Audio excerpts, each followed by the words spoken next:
Yes, sir. Namo Sakyamuni Buddha. Namo Sakyamuni Buddha. Namo Sakyamuni Buddha. Yeah.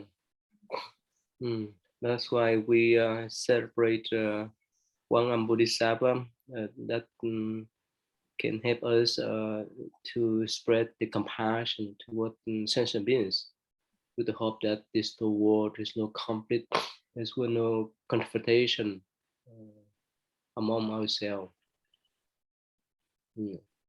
Okay, let's us move on to our discussion. Yeah, Golden Wheel, please. Yes, Thầy. Having said this, he seated himself on a dais made of the seven treasures, rose up into the air of the height of 7 tree, and proceeding to the place where the Buddha was, bowed his head to the ground in observance to the Buddha feet, put the nails of his hand fingers together, and spoken this verse in praise of the Buddha. The countenance, so rare and wonderful, its bright beams illuminating the 10 directions. At a previous time I made an offering, and now once I more draw near.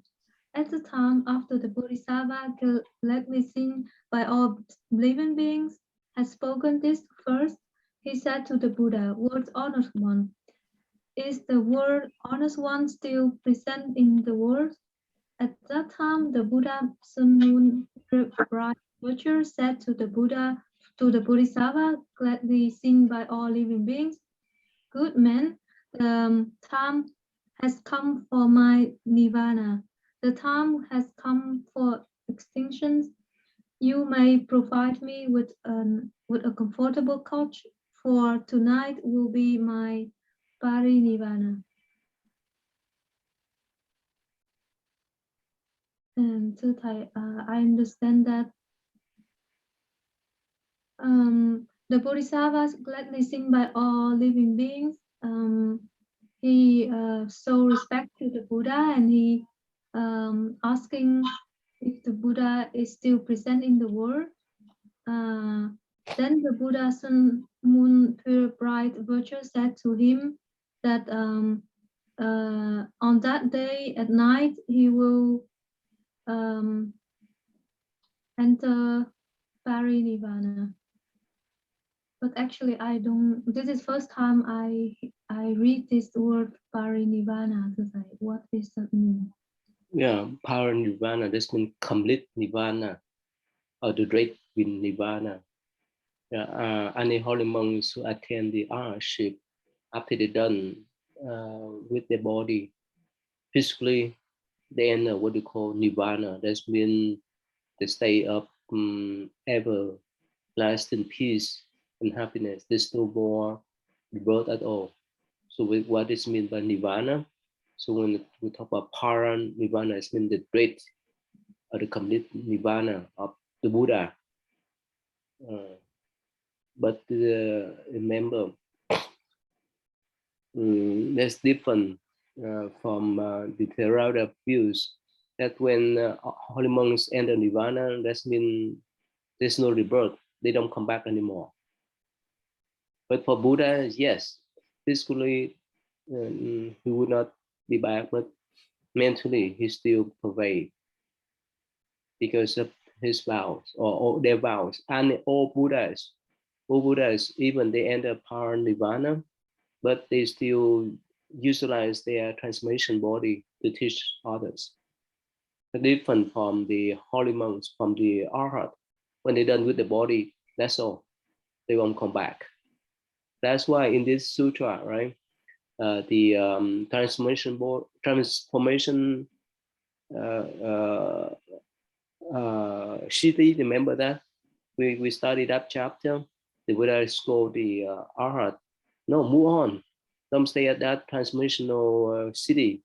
You have to go to the true city, the true place. That means the Buddha hood. So remember, Buddha has three body, right? One is Dhammakaya, that means the Dhamma body.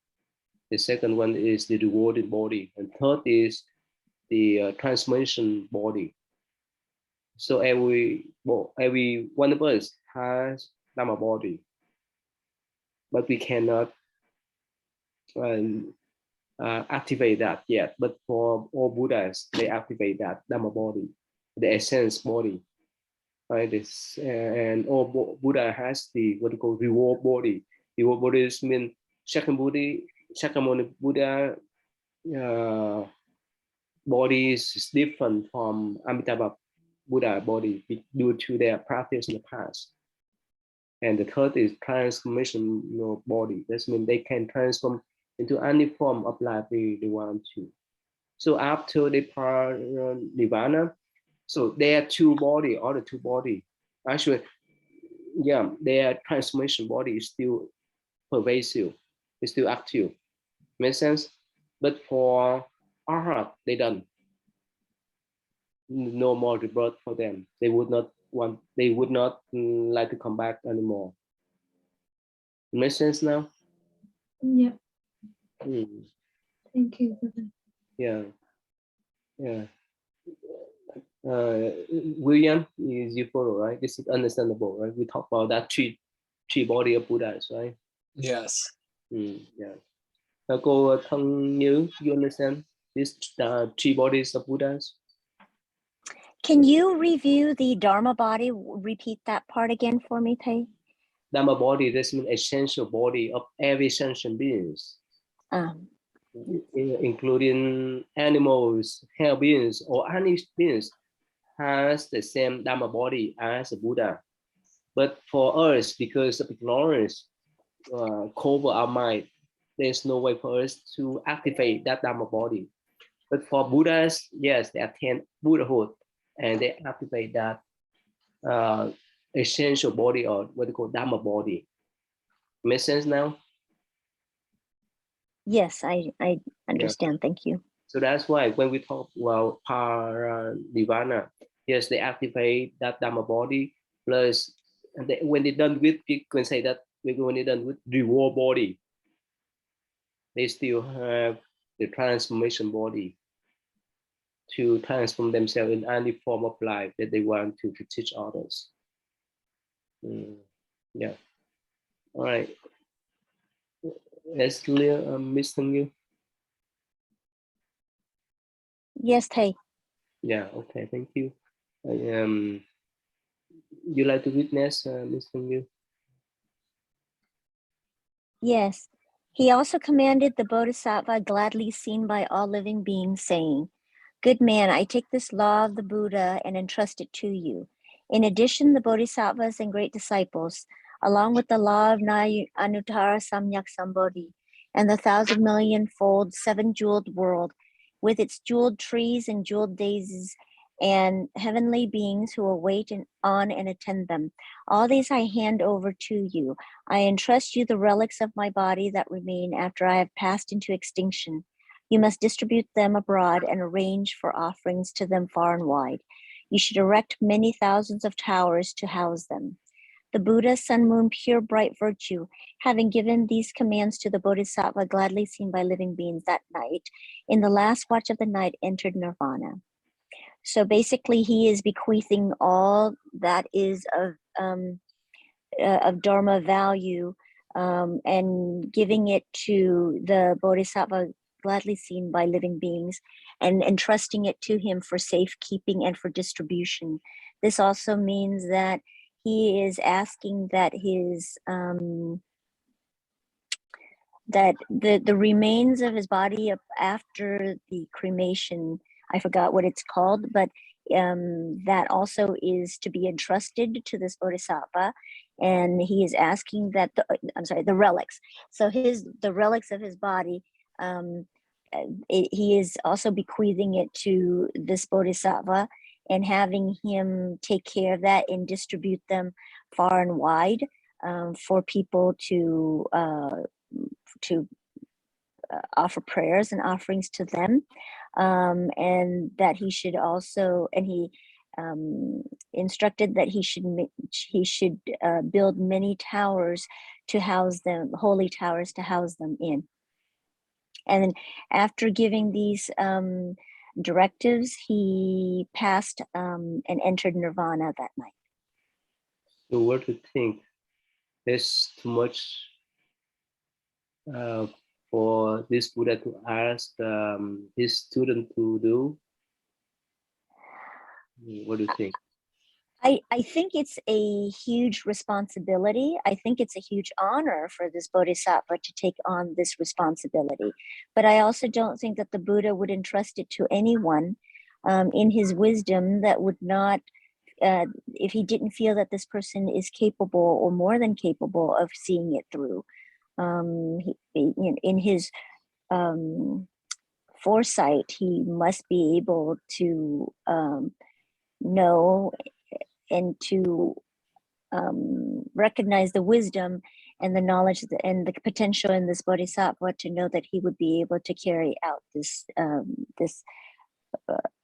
effort and this deed appropriately.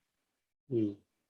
And also based on our history, now that we've seen the towers and so on and so forth, we know that it has been done so. Yeah. So right before the Buddha passed away or entered nirvana, he told Ananda and his close disciple how to cremate his body as well as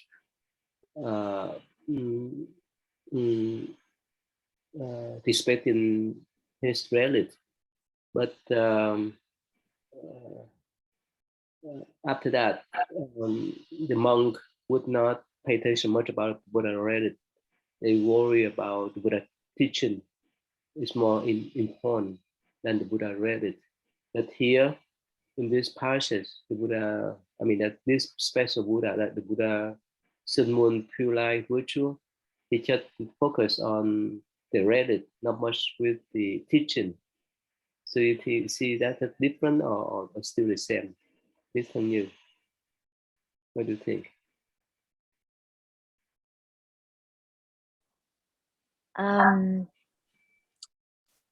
That is a double-edged sword to ask. That's an interesting question.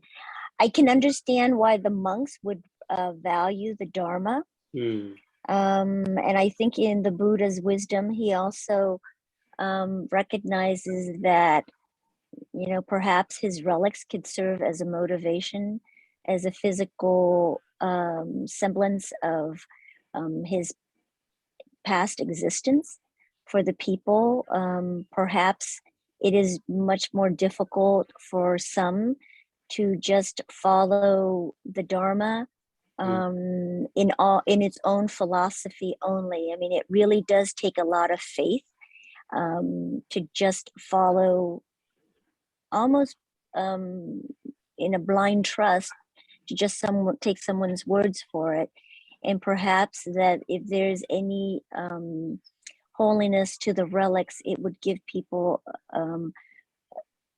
a concrete manifestation, and that way that would act as a motivation to them.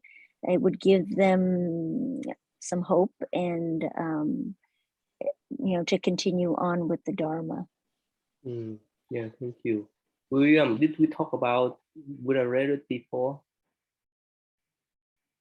Yes, we've discussed some, like in the very beginning when you were going over the book that was just about Buddhism, like the history of Buddhism. We talked about how there was initially a little bit of conflict over who would get the relics, and there was it was close to there being a fight, but then one of the monks was able to kind of calm things down so they'd be divided.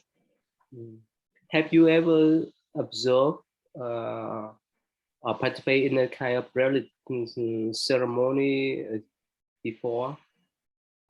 No. No? Okay. Let me type this one here for you. Yeah. Yeah.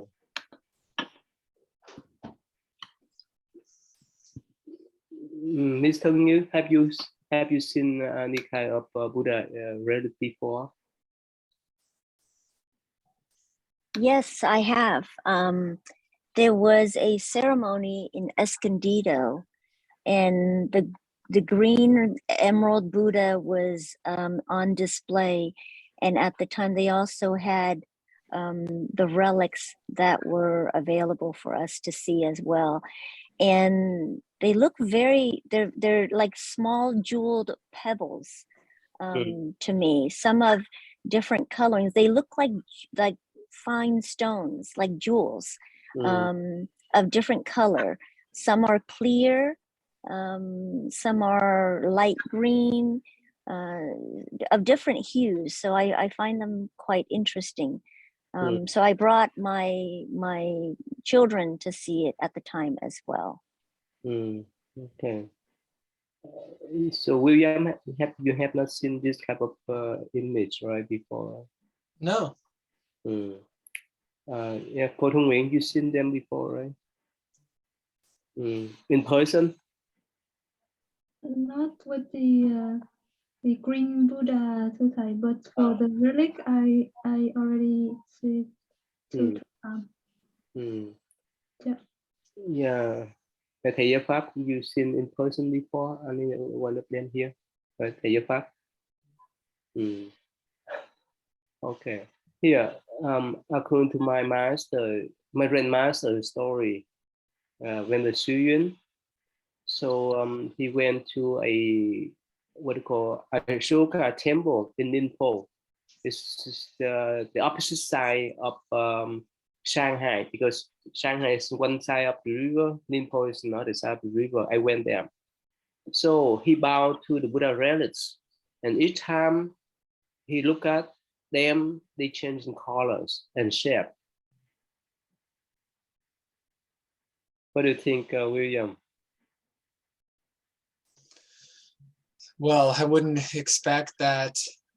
You said it was Zhu Yun, right? Yeah, Xu Yuan Yeah, went about. I wouldn't expect that he would lie. No I way. mean, No that's kind way. of at the very core of his practice. Is that's in the first 5 precepts. So Mm. it's pretty cool. Yeah. Thầy Giáo Pháp, have you seen this type of relic before?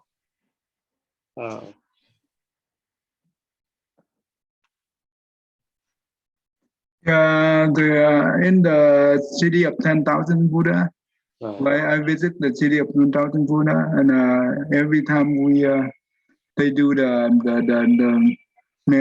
memorial of the Venerable Master, then yeah, we go in and we visit. Yeah.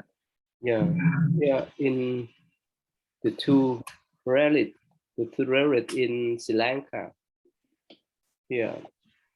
The two relic is still growing, and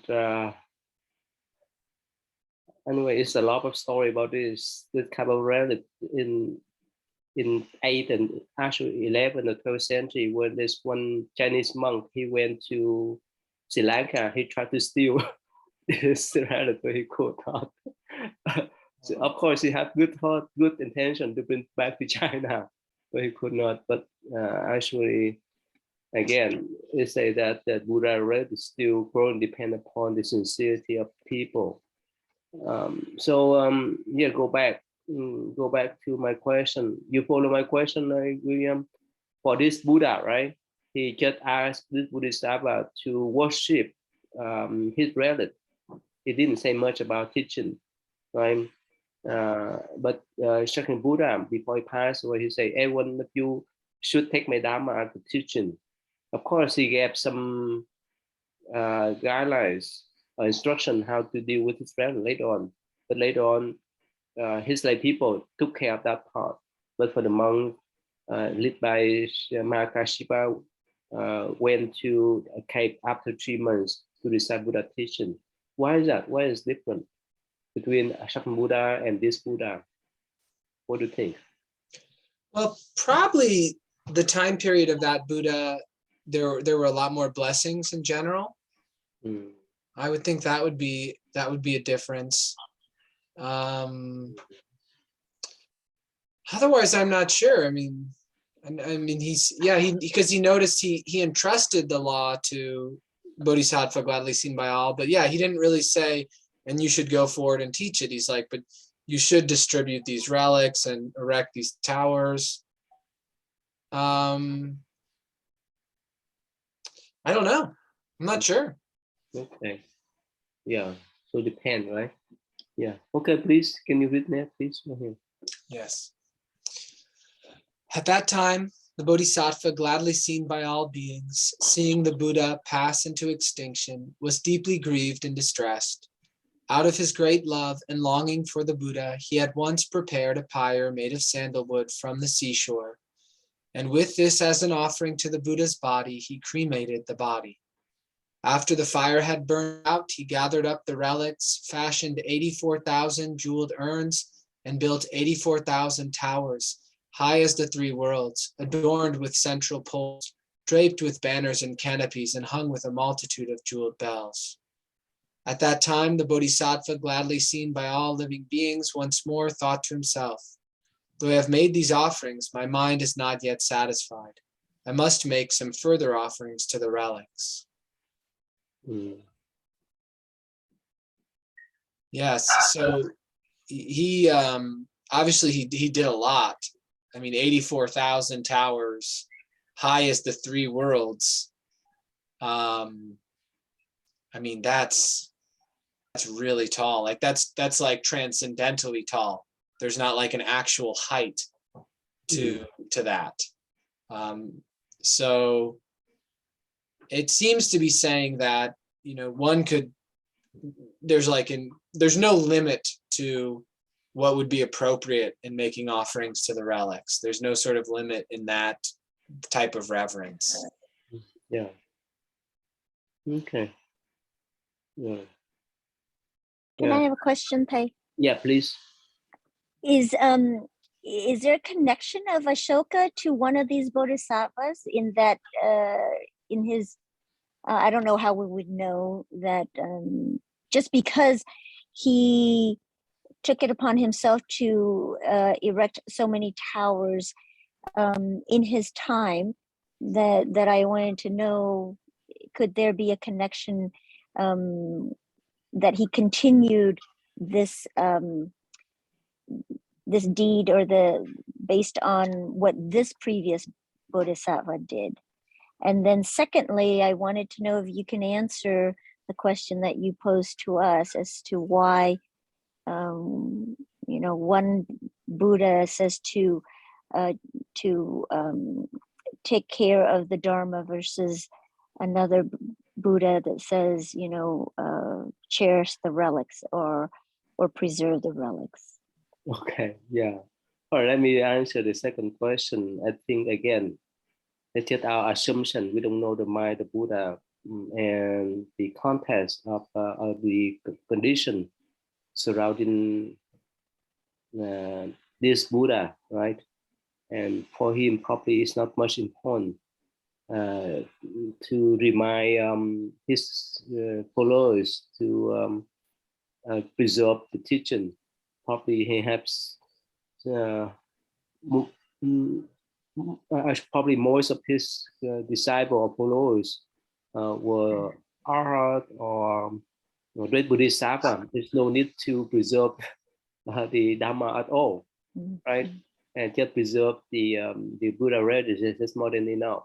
But of course, for Shakyamuni Buddha, he born in this samsara world. There's all kind of people, and that's why this preserving the Dhamma for common people first, after the Buddha passed away, is so important for us to follow. That's my assumption. Yeah. And let's see here. Come back to your first question. I don't know. I don't know whether there's some connection between Ashoka and this Bodhisattva. And according to the Mahayana traditions, it's developed during this time too. I don't know whether there's this connection there. And hopefully in the future, I would like to see some articles, some writing about this Bodhisattva that may or may not have any connection with Ashoka, but up to now, I don't know. Yeah. The mobile phone. Yeah. I think it's there no need for the connection. Basically, what we do is well, everyone do it because due to the vow. Right? So basically, it's when we want to practice the bodhisattva way, and we have to learn how to practice based on the previous bodhisattva practice, and we just follow them by follow their conduct. So basically, they just follow the good example of the bodhisattva in the past, and they just do it, and that's how the way they want to express the gratitude to the Buddha about the Dharma teaching. So basically, it's very much that's what it's the vow that we want to do. The vow that we want to do. Oh, okay. Yeah, I have one question for all of you. Now, we know that Ashoka, before he became Buddhist, he killed 100,000 people. So after he became Buddhist, he regret his mistake, bad deeds. That's why he built up all kind of Buddha stupa and have Buddhism flourish and spread not only in India but other places and so forth. Could his good deed compensate his bad deed? What do you think, William? That's enough to compensate his bad deed of killing hundreds of thousands of people? Well, I think it can. I think the good deeds can make the repaying of the bad karma easier. I think it still has to return from stories the Buddha told. It sounds like one, the intention is an important factor. So Ashoka, well, his intention with killing the people wasn't great because he hadn't yet developed a sort of right view. But maybe the situations under which he repays his karma will be more tolerable, because of these other good deeds. Like the situation won't be quite as severe. Like, maybe he'll have like a lot of health conditions and he'll suffer greatly, but maybe he'll have a lot of money so he can pay for doctors and he'll have remedies around. But he'll still have, chronic health conditions, something like that, versus having terrible health conditions and having no one that will help and having no money for a nice house or for, so that's kind of how I imagine it. Yeah, Cô Thu Nguyễn, imagine that when you went to India and there's no indication that the Buddha was born historically. What do you think? Without Ashoka stupa, Ashoka pillars, that means there's no proof that Shakti Buddha was born on this earth. What do you think about your faith, your belief? Yes, Thầy, I think that if the stupa and all the Bodhgaya temple was not there, then I saw maybe they just make up the story. They make all kind of story at school. And I would not believe that the Buddha was a human being because I thought, yeah, like a fiction. But you saw Ashoka Pila, right? When you went to Lumbini, right? You went to Lumbini, and even the Red Temple, Maha Bodhi Temple, that was built by him and so forth.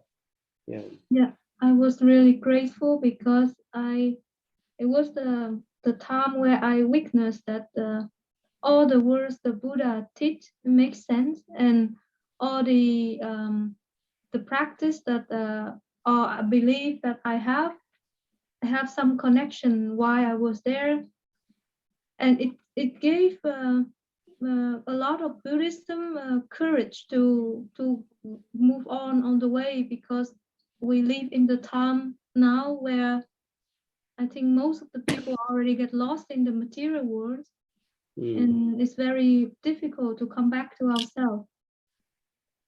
So come back to my question. his good deed could compensate his bad karma that he killed hundreds of thousands of people? What do you think?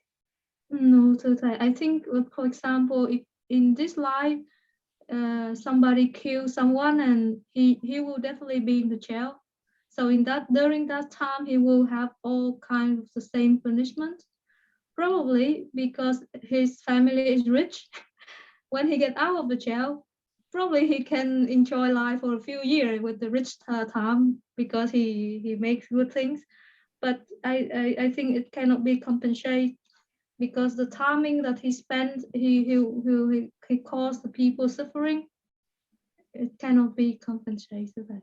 But I could ask you, like without his effort of putting all kind of stupa pillar and so forth, we may get lost about the historical Buddhas in India then, and people because of the Buddhist people because of him, Ashoka pillars and stupa, we trust ourselves that yes, this is a historical Buddha, and there are exact place that Buddha was born, the Buddha attended enlightenment, and so forth. So his good karma is still pervasive, is still carrying on up to now on the future too. Then might be that the time he suffer in the jail a little bit less. Yes. Okay. Yeah, Miss Thân Như, what do you think? I think it's their honorable acts to compensate for his misdeeds, but I don't think that the misdeeds will be erased that easily. And yet, going back to what William said, it depends on the intention at which at the time. And I think all of us have gone through it where we're like, oh, I did this, so I can buy my way out of it by this. Versus, oh, I've done something wrong. I felt really bad. I really need to make sure that I redeem myself to that person. I need to sincerely ask and apologize and ask for forgiveness. That type of sincerity goes a long, long way. There are people who may not be able to have the means to be able to make these grand gestures. And yes, the longevity of and the benefit of these towers have lasted for centuries, and they have gone on to benefit millions and millions of people. But the lives that were taken under whichever circumstance, during war and during lack of compassion, that's, if you were to ask the Ukrainians now if there's anything Putin can do to compensate for the lives of their loved ones, it would be very difficult to be able to say it's okay. But again, I think the sincerity of the mind is a very crucial factor in redemption. Yeah. Actually, I think somehow, yeah, I'd like to discuss a little bit more. When I was in Houston last few days ago, I met my student. When he was little, he 12, 13, so forth, he came to the temple to study with me, and now he's 19. He registered into the ROTC. William, you know ROTC, right? What you said? ROTC. Yeah. You know, Yes. Miss Thân Như, you know what it means, right? ROTC, right? Yes, I do. Yeah, that's the program that train officer 4 years after college they will be officer. Anyway, this boy, he loved weapons, and somehow I spoke with his mom, and he made his parents surprised. He's so sharp. He feels sharp guy, but somehow he loved weapons, and he joined with the army now. Anyway, the point I want to say is that in the past, in Vietnam, there was kings that led Vietnamese people to fight back the Mongol Yuan armies from China during the 12th and 13th century for 3 times. And for the last time, he gave up the throne to become Buddhist monk and to establish the Zen tradition of the Trúc Lâm. So it's similar way in Ashoka situation. Yes, of course, when he led the Vietnamese people to fight against the Mongolian armies, of course, this was so many people were killed in the battle and so forth. So let's say let's say suppose that you were a king, all right? The enemy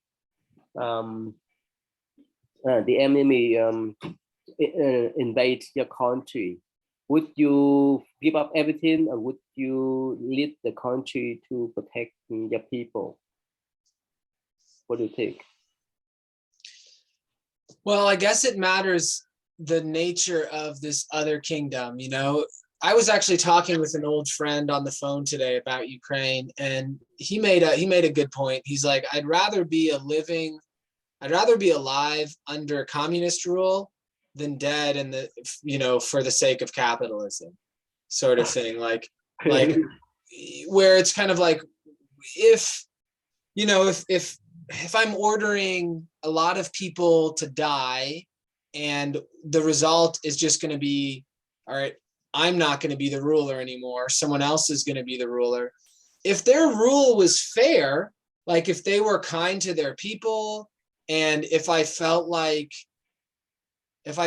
there was some, you know, terms we could come to, if there were some rules they felt very strongly about, and these rules weren't, you know, weren't deal breakers, I would try to really not go to war. But, you know, if these are evil people, if these are like people who are all about like bad stuff, you know, they're like enslaving people, they're just, you know, murdering and really deeply oppressing, then I think it would be easier to make the choice to actually fight, because it would be for something. It would be for preventing more problems in the future. Yeah. Yeah. Hey, your Pháp, you want to say anything? Yeah, I think it's if your friend said that he willing to live under the communist, a life better than that under the democracy, right? We think that that's not just politics. We just want to understand it. Look at what the communists do, right? The dictator do. They killing the people crazy. And do you think that when we go for the big breaker deal, do you think that we can be able to survive under those iron rules? Because we live in the Vietnam under communist, we know so well. And you know what? If we have anything saying or attitude against their ideology, oh my goodness, you will be in jail. There is no freedom of speech, no freedom of religion, no freedom of press. Period. So, and if we allow them to take over the country without killing, and you know what? They going to do the propaganda. It's straight out all the religion. They use the iron rule to dominate the world. Look at China right now. You look at China, the way they treat their people, very, very, very crazy. And they use the COVID. They lock down all the every time they have the COVID surging, they use the concept of zero tolerance COVID, right? They use that to suppress the people. They don't have the good intention, but they use in the way that it benefits them. Okay, so if you know what, I'd rather live under the democracy rather than live alive with the iron rule. Okay. So, Yeah. okay, but let me come back to here. But the question that the master asked that the good deed that compensate the bad deed. Well, what we yes, when he killed Ashoka, he killed so many people because due to his ignorance, right? He's still responsible for those bad deeds anyway. Yet he make a lot of good deeds, and also the good deeds he have, it benefits so many people up to now. And you know what? Those good deeds will benefit him to be able to accept whatever the retribution he received. He be able to tolerate and he go forward. In Buddhism, we say that the Bodhisattva don't afraid. The Bodhisattva only afraid the cost. They whatever the cost they plan, but they do not afraid of the retribution. But the living being like us, we only afraid the retribution, but we do not afraid the cost. So what does that mean? When they plan it, the bad deed, the Bodhisattva, they willing to accept it and they will go forward. So the good deed, it will help him to be able to unwind all the bad deeds in the whenever it comes, he will accept it, and because he have a lot of blessing, he be able to use those to untie the knot in the better way.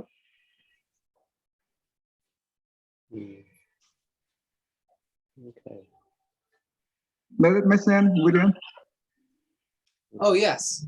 Yes. And about the example my friend used of communism, I was thinking of when Tay gave this imaginary example of, I'm a king and there's some other kingdom. And then the idea of like the difficulty with deciding to go to war and to fight. We're like, well, if the country that was trying to come in was going to be very bad, like I knew for a fact they were going to be very bad, like how they treat people, their rules, everything, then that would make it easier to fight. And the thing about alive under communism, well, not alive under like the communists that were in Vietnam or alive under, because that wasn't even communism.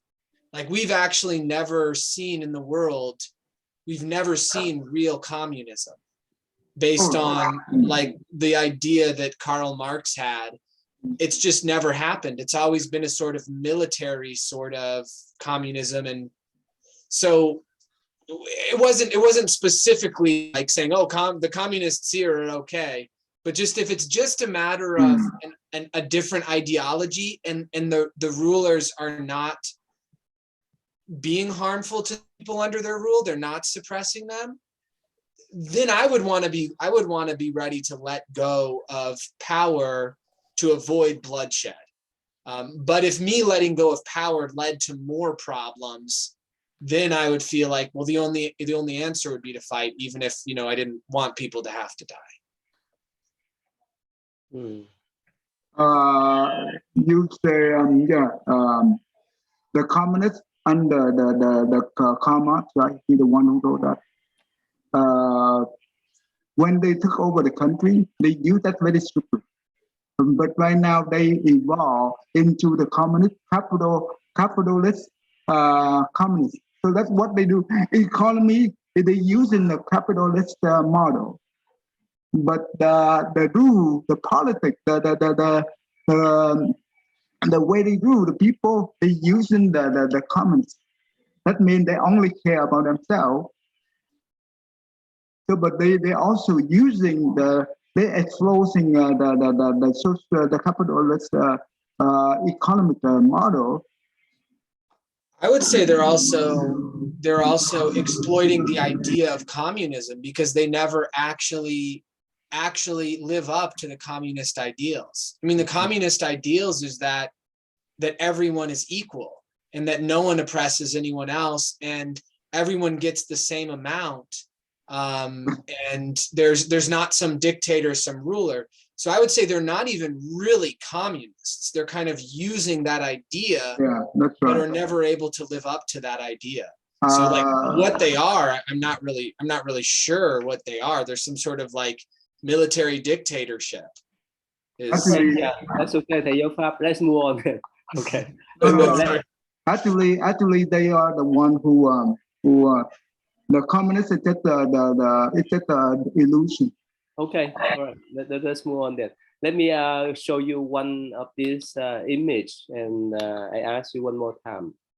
This image, can you see? Cô Thông Nguyễn, can you see this, right?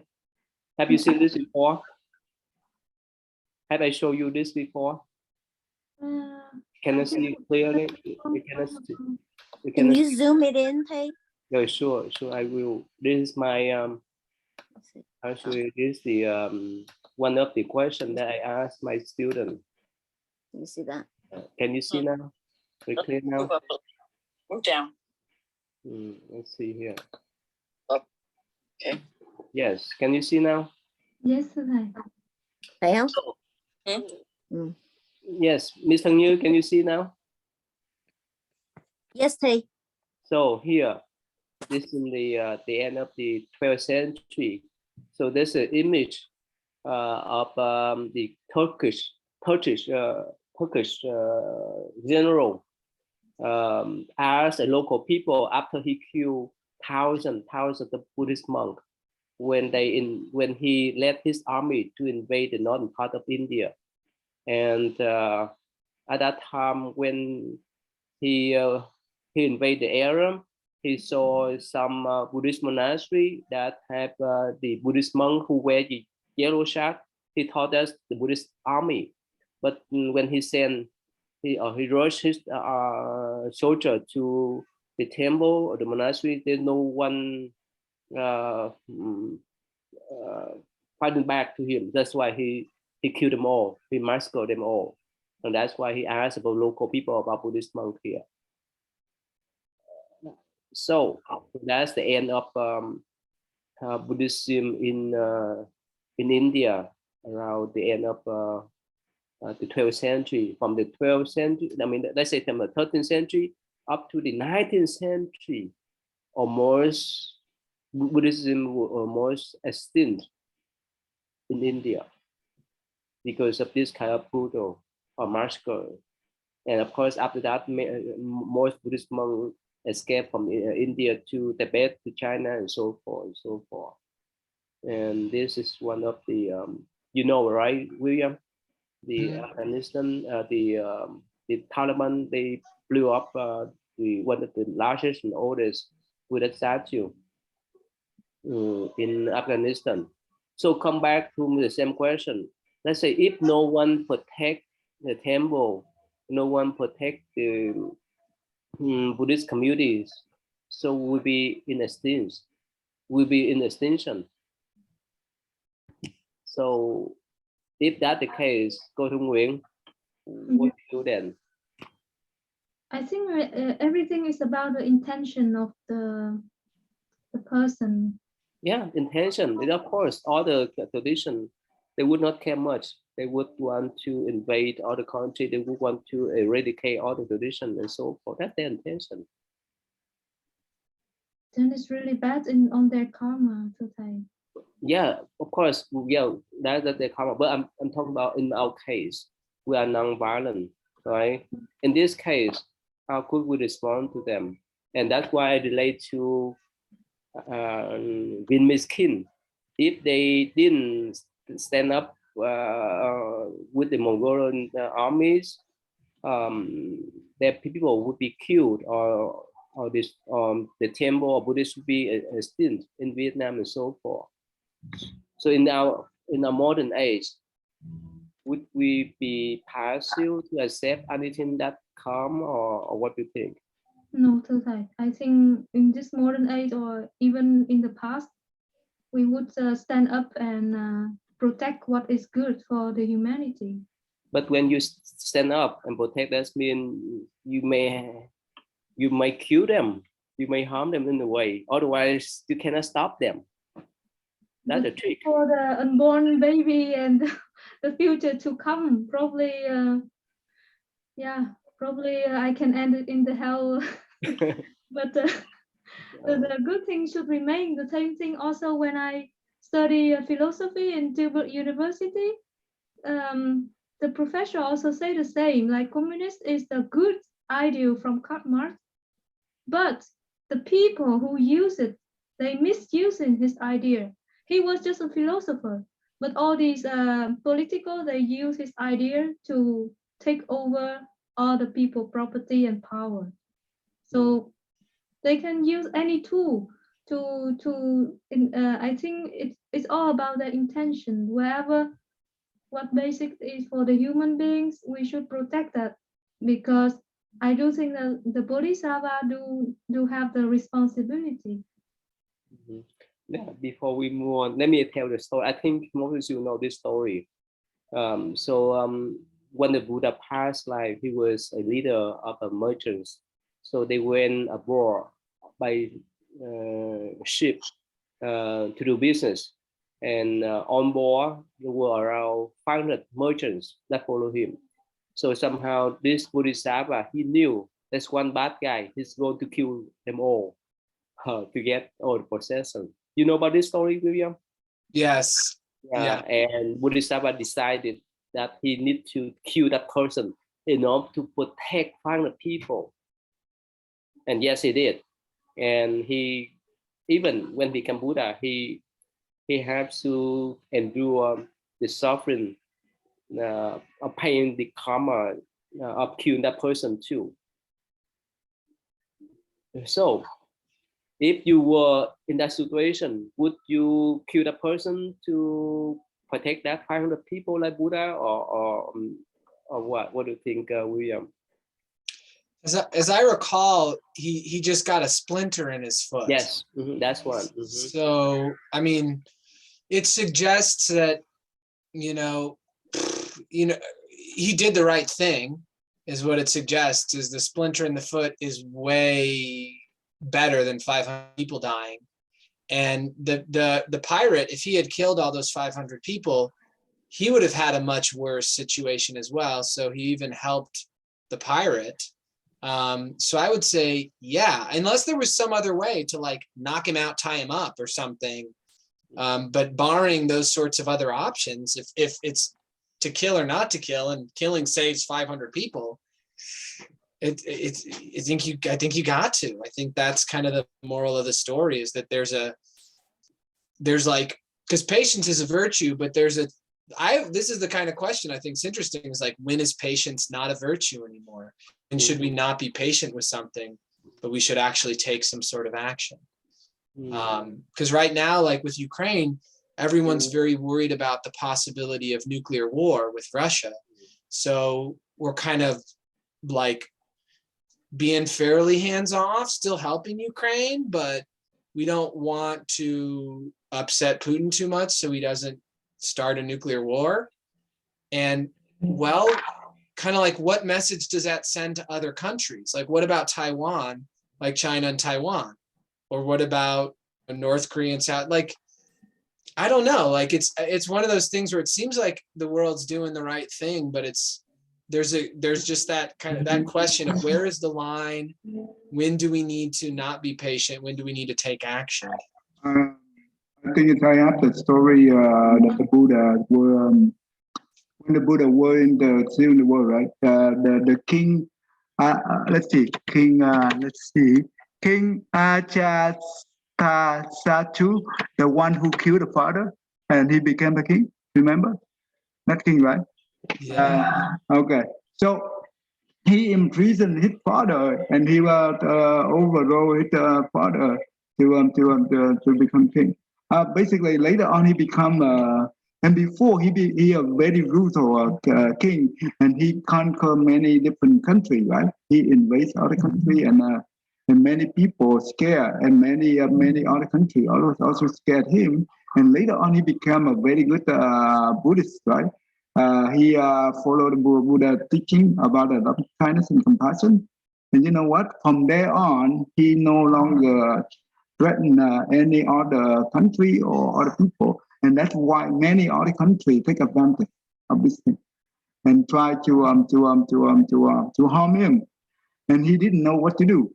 So what he did is he went to the Buddha and asked the Buddha, so since I follow you to practice the loving kindness and compassion, and they are the one who took advantage of this, and they try to explore this thing and try to harm me and my people, what should I do? So what the Buddha said, he said that he told him the story. In the past, in the past life, there were the snake, the poison snake, right? It's on the road, and many people who walk by that were bitten by the snake, and a lot of people died from it, right? And one day, the Alahat monk, he went by and he saw the snake, and he sit nearby the snake, and the snake came to him, said, "You are not afraid of me, and you are not." And you know what the monk said, that I'm not even afraid of dying. Why should I afraid of you? Okay, and by hearing that, the Alahat said that due to your past life, bad deed, you are now the poison snake, and you still continue on harming others. So one, he understand that, and you know what? He from there on, he did not use any. He did not harm anyone. So the people, the people take advantage and abuse him with the stick, right? Beat him so badly. And one day the Arahat came up and saw up, and he complained that the snake complained to the Arahat. Said that since I follow you, and I now they took advantage of me and they abuse me, they beat me so badly. What should I do? And the Buddha, the monk said that, well, I told you not to kill other people, but I did not say that you do not protect yourself. Does it make sense? So basically, when we protect ourselves for the good intention, it doesn't mean that we should not protect. If we protect to protect the good value for the society, why not? If we allow the evil people continue to harm other people, and they will create even worse karma, right? And they will pay for it very long time. But right now, we willing to sacrifice some. We willing to take some of a burden and to protect the value. And we, with the good intention, we do not want to kill them, but we want to protect us. Yes, later on when we have to pay for the retribution, yeah, we be able to endure, but at the same time, we have a lot of blessings. Okay. Anyway, since time is up, yeah, Mr. New, you want to say anything and have an opinion about this? Thank you for that story, Thầy Thực Pháp. I really, I think that was very helpful for me. Sometimes we have to, in terms of theory, theory is mostly black and white, but true applications, it takes into so many factors. And sometimes it's so difficult to be able to apply what is best in your situation. But these stories really do help a lot. Thank you. Just like right now, the NATO and the US, they try not to confront directly with them, with the Russia. That's a good thing. But doesn't mean that we sit there idle, right? To let them kill the people. So of course we help them to give them some kind of defense. So we stop the hopefully that will help them to come to the table and negotiate. That's the whole idea. Okay. Thank you. Okay. All right. So thank you. Let us end our discussion today. Yeah, please continue. Yes, sir. Namo Sakyamuni Buddha. Namo Sakyamuni Buddha. Namo Sakyamuni Buddha. Thank you. Yeah, thank you. Thank you, Tay, and everyone. Yeah, Thank you. Thank you.